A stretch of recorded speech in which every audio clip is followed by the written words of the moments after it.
ધોળકા ખાતે freedom day care centre દ્વારા નાતાલ પર્વની હર્ષોલ્લાસ સાથે ઉજવણી કરવામાં આવી. ન્યૂવી educational and rural development trust દ્વારા freedom day care centre Dholka મુકામે તારીખ 24/12/2025 ને બુધવારને રોજ નાતાલના પર્વની ભવ્ય ઉજવણી કરવામાં આવી હતી. આ પ્રસંગે સંસ્થાના શિક્ષિકા મીનાબેન અને ઇન્ટર્નશીપ માટે આવેલા તાલીમાર્થી વિદ્યાર્થીનીઓ દ્વારા સુંદર આયોજન કરવામાં આવ્યું હતું. ઉજવણી દરમિયાન ક્રિસમસના પર્વને અનુરૂપ વિવિધ પ્રવૃત્તિઓ કરવામાં આવી હતી, જેમાં બાળકોએ ખૂબ જ ઉત્સાહપૂર્વક ભાગ લીધો હતો. વિદ્યાર્થીનીઓ અને શિક્ષકોના સહિયારા પ્રયાસોથી વાતાવરણ આનંદમય બની ગયું હતું. કાર્યક્રમના અંતે સંસ્થાના પ્રમુખ શ્રી ભાવિનભાઈ પરમાર દ્વારા કાર્યક્રમમાં સહભાગી થનાર તમામ શિક્ષકો અને વિદ્યાર્થીનીઓનો આભાર વ્યક્ત કરવામાં આવ્યો હતો.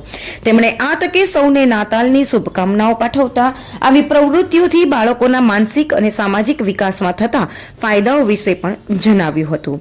રિપોર્ટર ઇદ્રીસ શેખ, ધોળકા.